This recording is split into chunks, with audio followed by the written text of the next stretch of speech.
వచ్చి నిన్ను చెప్తూ వెళ్ళకపోతే నేను పంట హెచ్చరిస్తున్నాయి కాదు. మళ్ళీ పేలం అంటే మాత్రం తర్వాత ఎవరు మూసుకొని మాట్లాడు. మళ్ళీ కానీ పేలితే ఈసారి ఈ 10 ఎయిర్పోర్ట్కి వచ్చి చెప్తూ వస్తాను నా కొడక. కళ్ళు నెప్పి వచ్చేదా? కళ్ళు చెప్తున్నా నా కొడక. విజయసాయిరెడ్డి గారు అంటే ఏంటి, ఆయన క్రమశిక్షణ అంటే ఏంటి, ఆయన క్యారెక్టర్ ఏంటి, మీలాగా 3 పెగ్గులు 6 ముక్కలు కాదాయన. ఎంతో మందికి మార్గదర్శకంగా ఆయన ఒక క్రమశిక్షణతో ముందుకెళ్తున్నటువంటి నాయకుడు ఆయన. అటువంటి నాయకుడిని పట్టుకొని నువ్వు ఏదేదో మాట్లాడుతున్నావు, చెప్పుతో కొడతా నా కొడక అని.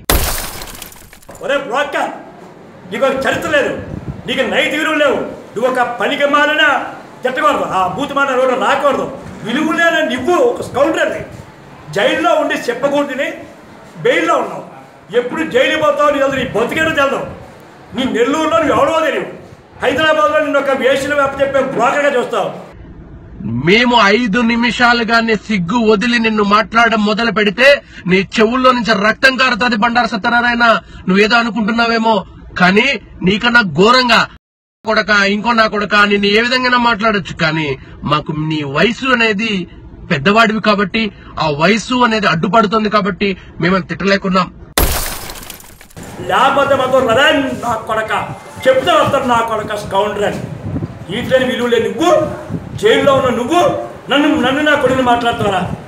మేము తిట్టలేకనో, మేము అనలేకనో, మా కార్యకర్తలు లేకనో, నిన్ను నీ ఇంటి ముందరనే కొట్టలేకనో ధైర్యం లేక కాదు. నోరుదేముంది సత్యనారాయణ, ఎముకలు లేని నాలుక ఏమైనా మాట్లాడగలుగుతుంది. కానీ మర్యాదగా మన స్థాయి ఏందని ఊహించుకొని మాట్లాడు. నీ స్థాయికి విజయసాయిరెడ్డి గారు కానీ మాట్లాడే అర్హత ఉందా నీకని ఒక్కసారి ఆలోచించుకొని మాట్లాడితే మంచిది బండారు సత్యనారాయణ. ఆ దిక్కుమాల జగన్మోహన్ రెడ్డిని తప్పుదో పట్టించి వారిని జైలు పంపింది నువ్వే కదా. దొంగ లెక్కలు పెట్టుకొని దొంగ వ్యాపారం చేసుకొని ఇవాళ ఈ కర్మకు వచ్చి రాజ్యసభకు వస్తే దిక్కు విశాఖపట్నం వచ్చి నా మీద పేరుతావు. తొక్క ఒడుస్తాను విజయసాయిరెడ్డి, చెమటలు ఒడుస్తాను ఎయిర్పోర్ట్కి వచ్చి రోడ్డు మీద తొంతా నేను. మళ్ళీ పేలితే పిచ్చి పిచ్చి అసలు నీకు నోరు సంపాదించుకో, ఎవరితో మాట్లాడుతాం తెలిసి మాట్లాడుకో. విశాఖపట్నం వచ్చి మా అమ్మాయికి దొరికారు ఇక్కడ పనికి మాట్లాడు నీకు. అది బాబు చిన్నప్పుడు దొరికారు నీకు తిప్పుకొని ఇన్స్టిట్యూట్ను. నువ్వు మాట్లాడినట్టుగా నేను కూడా లోకేష్ ను, వాళ్ళ నాయన చంద్రబాబును, వాళ్ళ నాయన గురించి కూడా మాట్లాడొచ్చు.